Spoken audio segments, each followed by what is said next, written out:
Hey boo, welcome back to my channel. So today we finna get into a quick story time and discuss why y'all need to have a little more self-love around here. Let's get into it. The other day, my friend was complaining to me that she and her boyfriend got into a fight, so as her punishment, he got to download Tinder and swipe through other girls and ask them out on dates while she was forced to watch in silence for 3 days. And as you guys know, I've never been in a relationship before, which I honestly think is a huge superpower whenever my friends come to me with their relationship problems because it allows me to analyze the situation from a unique perspective. And my friend was telling me about her Tinder punishment, and I was like, believe it or not, you don't have to put up with that. I was like, you're so patient and forgiving. There's so many people out there who would never take advantage of that, who will give you the respect you deserve, who will never make you prove your worth to them. And she was like, oh yeah, if there's so many men out there who can do that, where's yours? I was like, she grabbed me by the jugular. I give it to you. You got me there. Right. So I was like, ooh, my bad, I forgot. You're not wrong. You're right about that. So carry on. Carry on. The bar is in hell. She ain't ever lied. The bar is in hell for some of y'all. If that's what you're gonna be doing, asking these girls out on dates, then just go be with them girls. That is the most manipulating, egotistical, narcissistic thing I've ever heard of in my life. Who, in a right mind, even thinks to make that a punishment for someone? Like, who does that? You don't love this girl, you don't care for her, you are taking full-blown advantage of her kindness. It is definitely a weakness to you. She and her boyfriend got into a fight, so as her punishment, he got to download Tinder and swipe through other girls and ask them out on dates while she was forced to watch in silence for 3 days. I think a lot of women don't understand how many men are in quote relationships for the ability to hurt another person. A lot of these underachieving losers have no power in the real world, so they get into relationships for the opportunity to torture a person who they feel is beneath them. Remember the other day I showed you the video where the girlfriend's boyfriend was making her write lines because she offended him? She wasn't respecting her man. But he had that tenuous grasp of English, so I feel like, he had some 2-cent job or was unemployed. These men are losers. And this is why they do all this drama. This is why they're hot and they're cold, they're gaslighting, they're boosting you up, then they're cheating on you because they want to torture you. They want to drive you out of your mind because every time you're spending all your energy going back and forth with them, why did they do this? Why did they do that? Why did he say that he loved me and then try to talk to my best friend? Why did he do this? It's time you're not spending improving your own prospects in your career. He wants you to destroy yourself. Do you notice him getting into fights with you right before you have big things coming up? Do you have your boards? Do you have your MCAT, your LSAT, whatever, your final exams for your PhD? And all of a sudden he can't sit still. He's got to be telling you about yourself or staying out all night. Something to keep you distracted from achieving your potential. Be on the lookout for that stuff. And the single girlies are saying, how does that affect me? If my friends want to be in trash relationships, that's their business. No, this is the kind of stuff women use to spread scarcity mentality because homegirl's trying to tell her friend, you're worth more than this, and see what happens. Patient and forgiving. There's so many people out there who would never take advantage of that, who will give you the respect you deserve, who will never make you prove your worth to them. And she was like, oh yeah, if there's so many men out there who can do that, where's yours? I was like, no, nothing about that is acceptable. Don't hang out with women in these toxic situations because they will try to drag down your mentality too and make you think this kind of stuff is normal. It's not. And even if that kind of man was all there was out there, it is so much better to be by yourself. Like, being by yourself is a great thing when you love yourself. But if you don't, you'll always think that a piece of something is better than nothing in your mind. Being by yourself is not nothing. It is far preferable to being in bad company. But people who are unhealed can't understand that, so stay away from them. Ain't no way you out here letting a man scroll and talk to other women because y'all had a small disagreement on something. Advice I would give women a million times. Leave quietly. Always leave quietly. If a man ghosts you, don't say anything. Leave quietly. If a man disrespects you, leave quietly.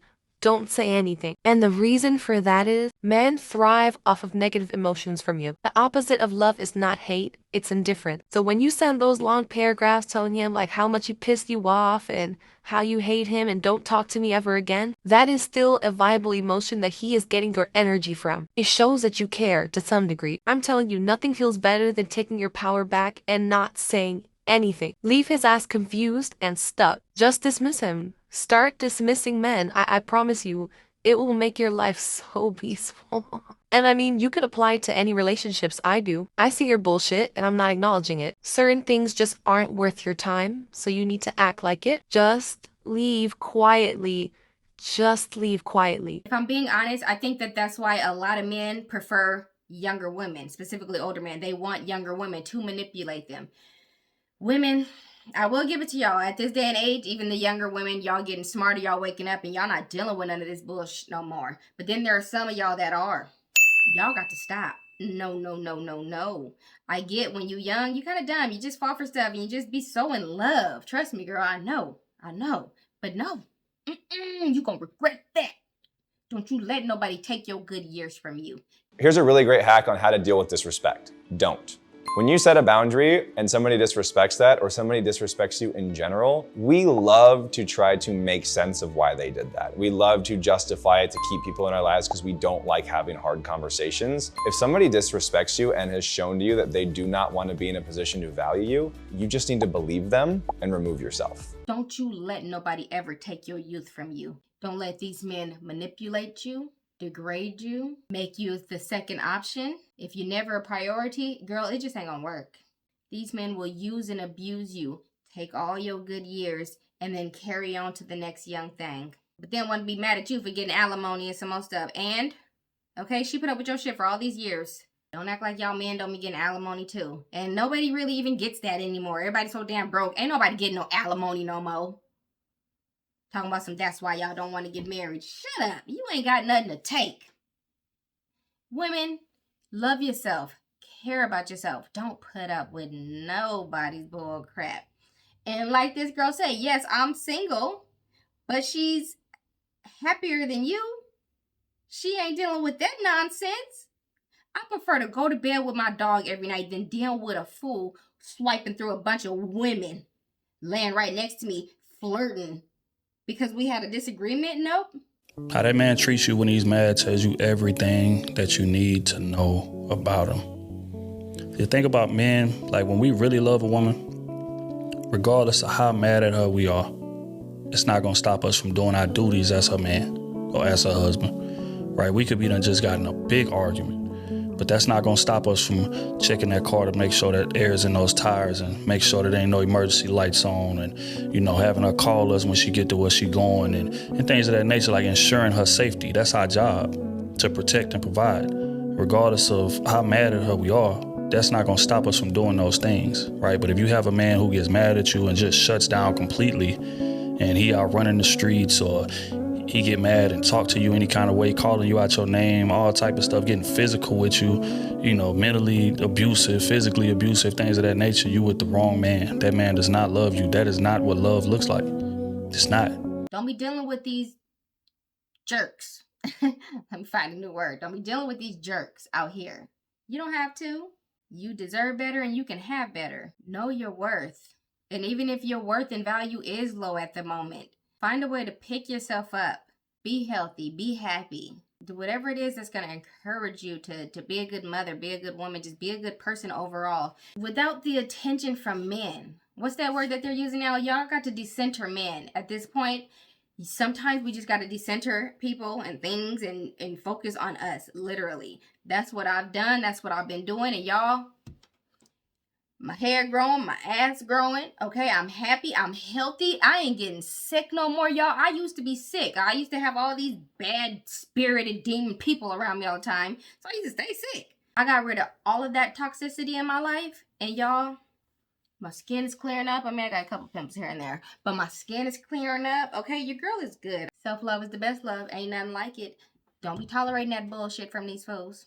And that's what I got on it. If you like this video, give me a like, boo. Don't forget to subscribe. And I hope to catch you in the next one.